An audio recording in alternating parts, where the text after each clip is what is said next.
Welcome back to our channel. నేను మీ journalist Kavya. So Pushpa 2 hit Tollywood నే షేక్ చేస్తుందని అందరూ ఎక్స్పెక్ట్ చేశారు. కానీ అనుకున్న దానికంటే ఎక్కువనే షేక్ చేసే పరిస్థితి కనిపిస్తుంది. అయితే పుష్ప 2 కి దాదాపు 1700 కోట్ల బెనిఫిట్ అనేది పుష్ప 2 సినిమాతో సంపాదించుకోగలిగినా కూడా టికెట్ రూపంలో కావచ్చు, మిగతా యాక్టివిటీస్ లో వసూలు చేసుకోగలిగినా గానీ పుష్ప 2 హెట్టిక్ కంప్లీట్ గా ఒక టాలీవుడ్ నే షేక్ చేసే పరిస్థితి, బాలీవుడ్ ముక్కున వేలేసుకున్న పరిస్థితి అయితే ఇవాళ వచ్చింది.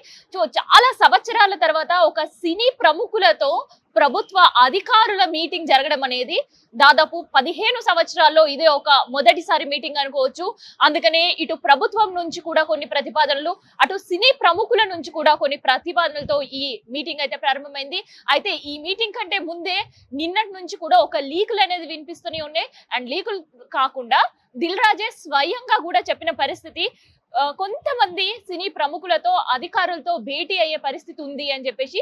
సో అక్కడ ఆ వార్త, ఆ స్టేట్మెంట్ ఆయన ఇచ్చుడుతోటే అందరికీ చాలా క్లియర్ గా అర్థమవుతుంది ఏంటంటే సినీ ఇండస్ట్రీకి కావచ్చు, ఇప్పుడు ఉండే సర్కార్కు మధ్యలో ఒక థిన్ లైన్ అనేది ఉంది, ఒక గ్యాప్ అనేది ఉంది అనేది చాలా క్లియర్ కట్ గా అర్థమవుతున్న పరిస్థితి. అయితే ఈ భేటీతో అయినా ఆ క్లియర్ లైన్ తొలుగుతుందా లేదా అనే ప్రశ్నకు మాత్రం సమాధానం లేదు. ఎందుకంటే ఒక పక్క పుష్ప 2 మూవీకి సంబంధించి అసెంబ్లీ సాక్షిగా సీఎం రేవంత్ రెడ్డి మాట్లాడిన మాటలు కావచ్చు, రియాక్ట్ అయిన తీరు కావచ్చు, అందరినీ కూడా ఇక తెలంగాణలో బెనిఫిట్ షో ఉండదు అనేది ఒక క్లియర్ కట్ ఇండికేషన్ అయితే పోయింది. ప్రీమియర్ షోల మాటే ఎత్తే పరిస్థితి ఉండదు. అండ్ సినిమా టికెట్ల పైన అదనంగా రేటులు వసూలు చేసే పరిస్థితి ఇక తెలంగాణకి పులి స్టాప్ పడ్డట్టే అని ఒక చర్చనీయ అంశమైంది. చాలా పెద్ద ఎత్తున చర్చలు కూడా దీనిపైన జరిగిన పరిస్థితి. మరి ఇయాల భేటీలో సినీ ప్రముఖులకు సంబంధించి మనం చూస్తుంటే చాలా మంది కూడా హాజరైన పరిస్థితి. సినీ ప్రముఖులతో భేటీ కంటే ముందే సీఎం చాలా ప్రిపేర్డ్ గా అధికారితో తన నివాసంలో దాదాపు 30 నిమిషాల పాటు కూడా సమావేశం నిర్వహించారు. ఆ తర్వాతే కమాండ్ కంట్రోల్ రూమ్, అయితే కమాండ్ కంట్రోల్ రూమ్ స్టార్ట్ అయినప్పటి నుంచి ఇది మొదటిసారి ఇంత భారీ ఎత్తున సినీ ప్రముఖులు, ప్రొడ్యూసర్స్ కావచ్చు, ఆర్టిస్ట్ కావచ్చు, దర్శకులు కావచ్చు, వీళ్ళందరూ కూడా ఒక మీటింగ్ ఏర్పాటు అవ్వడం అనేది సో ఇదే తొలిసారి అని చెప్పొచ్చు. ఇంకా చెప్పాలంటే తెలంగాణ ఏర్పడ్డ తర్వాత ఇదే మొదటి మీటింగ్ ఇంత భారీ స్థాయిలో జరగబోతుంది. సో ఈ మీటింగ్ చాలా సీరియస్ గానే ఉండబోతుంది. అందుకనే ఈ మీటింగ్ లో సినీ ప్రముఖులతో పాటు ప్రభుత్వ అధికారులు కూడా ఈ మీటింగ్ లో పాల్గొన్నారు. దాదాపు 45 నిమిషాల పాటు కూడా ఈ మీటింగ్ కొనసాగబోతుంది. అయితే దీనికి సంబంధించి ఫుల్ ఫ్లెడ్జ్డ్ గా ప్రిపరేషన్ తో ఇటు సినీ దర్శకులు కావచ్చు అండ్ ఇటు పొలిటికల్ ఎజెండాస్ తో అధికారులు కావచ్చు, వీళ్ళందరూ కూడా ఈ మీటింగ్ లో పాల్గొన్నారు. అయితే దాదాపు ప్రొడ్యూసర్స్ చూస్తే 21 మంది ప్రొడ్యూసర్స్, 13 మంది డైరెక్టర్స్, 11 మంది ఆర్టిస్ట్ తో ఈ మీటింగ్ ఉంది. అయితే సినీ ఇండస్ట్రీ నుంచి దిల్ రాజ్ ఈ మీటింగ్ కి నేతృత్వం వహిస్తున్న విషయం విదితమే, అందరూ కూడా ఎరగనే. అయితే సినిమా రంగం ఎదుర్కొంటున్న సమస్యలకు సంబంధించి అండ్ దాంతో పాటు బెనిఫిట్ షోకి సంబంధించి అండ్ ప్రీమరీ షోకి సంబంధించి అయితే ఇందులో చర్చ జరగబోతుంది. సో టికెట్ల రేట్లు పెంచొద్దని సీఎం ఏదైతే మాట చెప్పారో మరి దీన్ని వెనక్కి తీసుకుంటారా లేదా అని మనం పక్కన పెడితే సినిమా ఇండస్ట్రీ దీనివల్ల ఎట్లా నష్టపోతుంది అనే ప్రతిపాదన అయితే సీఎం ముందు పెట్టబోతున్నారు. అండ్ పుష్ప 2 కి సంబంధించి కేసుల పైన, ఈ ఇష్యూస్ పైన కూడా ఈ మీటింగ్ లో సమావేశం కాబోతున్నారు. ఫిలిం ఇండస్ట్రీ దీని వల్ల ఎదుర్కొంటున్న సమస్యల పైన కూడా ఒక డిస్కషన్ జరగబోతుంది. సైమల్టేనియస్ గా ప్రభుత్వం నుంచి కూడా కొన్ని ఎజెండాలు అండ్ దాంతో పాటు బెనిఫిట్ షోస్ వల్ల ఇబ్బందులు పడుతున్న పరిస్థితులకు సంబంధించి కావచ్చు అండ్ ముఖ్యంగా రేవతి ఇన్సిడెంట్ జరిగిన తర్వాత దాదాపు 20 రోజుల తర్వాత సినీ ప్రముఖులు క్యూ కట్టిన విషయం అందరు కూడా తెలిసిందే. సో ఆ విషయం కూడా మళ్ళీ లేవనెత్తే పరిస్థితి ఉంది. అండ్ ప్రధానంగా డ్రగ్స్ కేసు. సో డ్రగ్స్ కేసులో ఎప్పుడు తీగలాగినా గానీ సినీ ఇండస్ట్రీ నుంచి ఎవరో ఒకరు బయట పడే పరిస్థితులు మనం చూస్తూనే ఉన్నాం.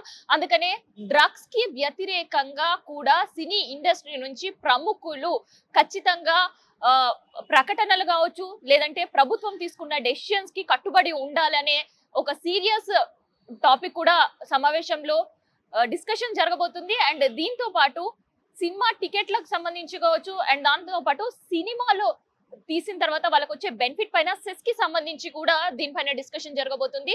అండ్ ముఖ్యంగా ప్రభుత్వం దీనిపైన చాలా సీరియస్ గానే ఉంది. అండ్ ఏదైతే డబ్బులు సినిమా రంగం నుంచి వస్తున్నారో దానికి సంబంధించిన ఖర్చుల విషయంలో కూడా మనకి ఇక్కడ ఉండే ఎస్సీ, ఎస్టీ, బీసీ వెల్ఫేర్ కి సంబంధించిన హాస్టల్ పైన ఇంటిగ్రేటెడ్ స్కూళ్ల పైన హాస్టళ్ల పైన ఖర్చు పెట్టేటట్టు ఒక డెసిషన్ మేకింగ్ కూడా ఈ సమావేశంలో అయ్యే పరిస్థితి ఉంది. అండ్ దీంతో పాటు సంక్రాంతికి పెద్ద సినిమాలు అయితే రిలీజ్ అవుతున్నాయి. మరి దీనిపైన గవర్నమెంట్ బెనిఫిట్ షోకి పర్మిషన్ ఇస్తుందా లేదా అనేది ఒక సందేహం అయితే ఉంది. సో అందరికీ కూడా అంటే సీఎం చేసిన అసెంబ్లీ సాక్షిగా సీఎం చేసిన మాటలతో అందరూ ఒక బిగ్ షాక్ లోనే ఉంది. మరి ఆ షాక్ నుంచి ఈ మీటింగ్ తేరుకుంటుందా లేదా అనే అంశం పైన కూడా ఒక క్లారిటీ ఈ మీటింగ్ తో కూడా రాబోతుంది. అయితే మొత్తానికి మనం చూస్తుంటే రీసెంట్ గా ఈ ఇష్యూ జరిగిన తర్వాత అసెంబ్లీ మీటింగ్ తర్వాత కూడా మనకి ఏపీ పవన్ కళ్యాణ్ ఏపీ నుంచి హోంశాఖలో నుంచి పవన్ కళ్యాణ్ గతంలో ఫిలిం ఇండస్ట్రీలో వర్క్ చేసిన స్టారే మనందరూ కూడా తెలిసిందే. అయితే ఆయన నుంచి కూడా ఫిలిం ఇండస్ట్రీ ఏపీకి తరలి వచ్చేసేయండి, మీకు సంబంధించిన బెనిఫిట్ షోస్ తో పాటు ప్రతి ఒక్కటి కూడా మేము సహకరిస్తామని అక్కడి నుంచి వర్డ్స్ వచ్చిన విషయం కూడా అందరికీ విదితమే. సో ఆ తర్వాత కూడా సర్కారు స్పందించడం, సినీ ప్రముఖులతో ఒక సమావేశం ఏర్పాటు చేయాలి అని ఒక డెసిషన్ కూడా తీసుకున్నట్టు తెలుస్తుంది. సో ఆ డెసిషన్ కి కట్టుబడే ఇవాళ ఒక సీరియస్ దాదాపు 45 నిమిషాల పాటు ఒక సుదీర్ఘమైన చర్చ కూడా జరగబోతుంది. అయితే అవుట్కమ్ ఎట్లా ఉండబోతుంది అనేది మాత్రం ఎవరు కూడా ఆలోచించలేకపోతున్నారు. అంటే పుష్ప 2 సెటిల్మెంట్ కోసమైనా ఈ మీటింగ్స్ జరుగుతున్నాయి, లేదంటే సినీ ఇండస్ట్రీ పైన ఒక అక్కసు కావచ్చు, లేదంటే సినీ ఇండస్ట్రీ ఉండే పరిస్థితుల గురించి సీఎం తెలుసుకునే పరిస్థితి ఉంటుందా, లేదంటే బెనిఫిట్ షోస్ ఏదైతే అసెంబ్లీ సాక్ష్యం మాట ఇచ్చిండో సో దానికి అట్లే పులి స్టాప్, లేదంటే అదే మాట కట్టుబడి ఉంటాడా అనే విషయాలు చాలా సీరియస్ గా డిస్కషన్ అయితే జరుగుతున్నాయి. ఇన్ కేస్ సీఎం గనక మళ్ళీ ఫిలిం ఇండస్ట్రీకి సంబంధించిన ఇచ్చిన మాట అసెంబ్లీ సాక్షిగా అది తప్పు దో పట్టించే పరిస్థితి కనిపిస్తుంది. అంటే ఇన్ కేస్ బెనిఫిట్ షోకి మళ్ళీ పర్మిషన్ ఇస్తే మాత్రం సీఎం మాటకి ఆయన ఇమేజ్ కి డ్యామేజ్ అయ్యే పరిస్థితి అయితే కనిపిస్తుంది. ఇన్ కేస్ ఇవ్వకపోతే సంక్రాంతి నెక్స్ట్ మంత్ సంక్రాంతి ఉంది. సో సంక్రాంతి సమయంలో బెనిఫిట్ షోస్ పైన చాలా మంది ఆధారపడి ఉన్నారు. అండ్ 2 పెద్ద సినిమాలకు కూడా అవకాశం ఉంది. సో 2 పెద్ద సినిమాలు కూడా రిలీజ్ అవుతున్నాయి. దీంట్లో దిల్ రాజు ప్రొడక్షన్ లో కూడా ఒక ఫిలిం బయటికి రాబోతుంది.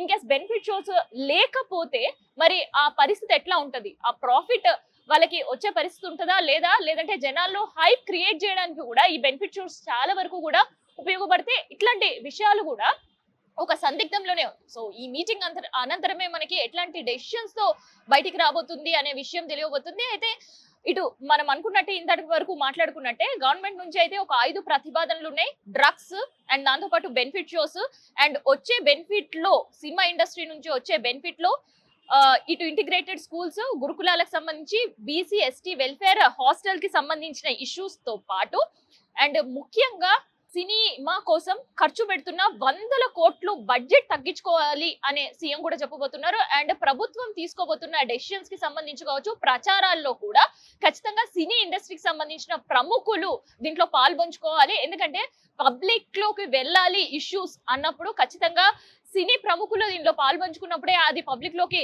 చాలా వరకు రీచ్ అయ్యే పరిస్థితి ఉంటుంది. ఎందుకంటే రోల్ మోడల్స్ గా కొంతమంది వాళ్ళని తీసుకుంటారు కాబట్టి సినీ ఇండస్ట్రీ నుంచి ఏ వార్త వచ్చినా ప్రజల్లోకి చాలా తొందరగా చేరుకునే పరిస్థితి ఉంటుంది. కాబట్టి ఈ ప్రతిపాదన కూడా ముందు పెట్టే అవకాశం అయితే ఉంది. అండ్ దాంతో పాటు కులగణనకు సంబంధించి చాలా ప్రతిష్టాత్మకంగా ఇప్పటికే సర్వే చేస్తున్న సంగతి మనందరూ కూడా ఎరకనే. సో ఈ విషయంలో కూడా సినీ ఇండస్ట్రీని కూడా ఇన్వాల్వ్ చేయాలి అనే ఆలోచనలో కూడా గవర్నమెంట్ ఉంది. సో పరస్పర ప్రతిపాదనలో అయితే ముందున్నారు, చర్చలు అయితే కొనసాగుతున్నాయి. ఈ చర్చల అవుట్కమ్ ఎట్లా ఉండబోతుంది అనేది మనం కూడా చూద్దాం.